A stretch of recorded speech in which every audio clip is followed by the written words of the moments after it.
Shalom. Hari ini kita akan renungkan kitab Kisah Para Rasul pasal 14, teksnya ayat 1-28. Dan sudah dibagi 3 paragraf. Paragraf yang pertama ayat 1-7. Rasul-rasul memberitakan Injil di kota Ikonium, tetapi diusir lagi oleh orang-orang Yahudi dan pergi ke Listra. Paragraf yang kedua ayat 8-18. Banyak orang di Listra ingin menyembah rasul-rasul sebab Paulus menyembuhkan seorang yang lemah kakinya dan lumpuh sejak ia dilahirkannya. Tetapi rasul-rasul melarang itu. Paragraf yang ketiga ayat 19-28. Orang-orang Yahudi datang dari Antioquia dan Ikonium dan membunuh Paulus dengan melempari batunya. Tetapi Paulus bangkit dan menguatkan orang-orang percaya dan kembali ke Antioquia. Kesimpulan hari ini, di Ikonium juga rasul-rasul masuk ke rumah ibadat dan memberitakan Injil, dan banyak orang percaya kepada Yesus.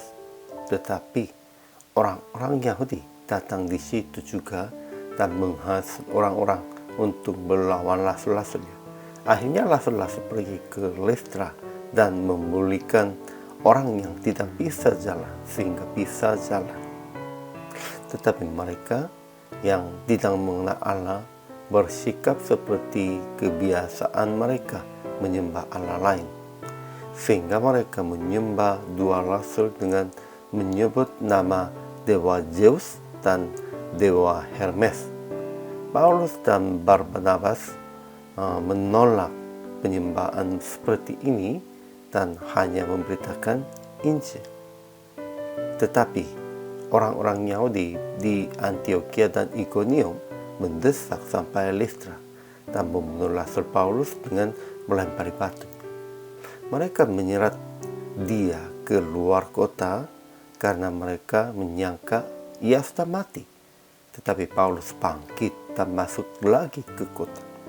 Kemudian rasul-rasul berkunjung lagi Listra, Ikonium, dan Antioquia untuk bertukar murid-murid di dalam iman dan menetapkan penatua-penatua bagi jemaat itu.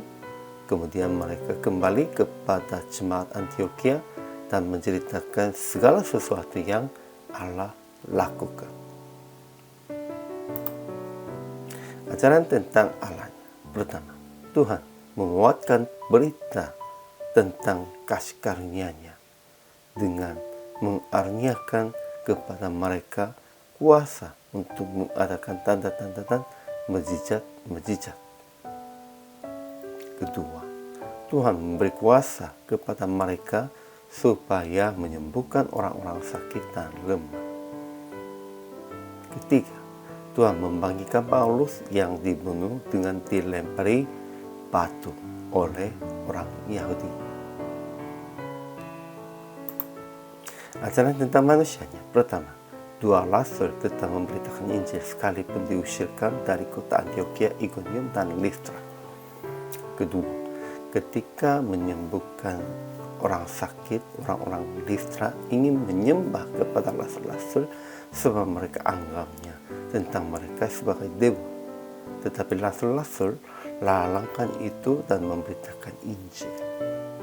Ketiga, orang-orang Yahudi datang dari Antioquia dan Ikonium untuk melawan rasul-rasul dan orang-orang melempari batu kepada Paulus sampai ia mati sebab orang Yahudi membujungnya. Keempat, tetapi Paulus bangkit dan menguatkan hati orang percaya, lalu dua rasul pulang ke Antioquia. Aplikasi hari. Pertama, jangan melawan orang-orang yang mengganggu sebab penginjil. Lebih baik pergi ke tempat lain untuk memberitakan Injil. Ya, Yesus pun juga sudah katakan begitu. Aku dan mereka pun juga harus pergi ke tempat lain supaya memberitakan Injil ke sana juga. Kita juga begitulah. Kalau ada orang-orang yang melawan, jangan usahakan melawan dengan mereka. Minta aja. Dan kita sana juga kita harus memberitakan Injil. Kedua, jangan dipuji, jangan disembah pada saat melakukan dalam kuasa Roh. Dan jangan memuji dan memuliakan orang yang melakukan mujizat dalam kuasa Roh. Hanya memulihkan dan memuliakan nama Allah. Kuasanya bukan dari Anda sendiri. Kuasa itu semuanya dari Tuhan. Ketiga, percaya tidak akan mati sekalipun banyak orang berlawan dan memukul Anda. Sebab Tuhan menyertai dan berjaga. Keempat, menguatkan hati saudara-saudara dengan melihatkan hidup yang sehat dalam pemeliharaan Tuhan. Itu saja. Kalau begitu, orang-orang yang lain pun tetap akan berjalan kepada Tuhan. Jadi PR praktik hari ini, jangan melawan orang-orang yang menghina dan mengganggu sebab Anda memberitakan Injil. Tetapi pergi ke tempat lain dan memberitakan Injil di tempat baru pun juga. Inilah hamba Tuhan dan inilah semua perjalanan orang Kristennya juga. Hari ini juga selama melayani, Tuhan Yesus memberkati.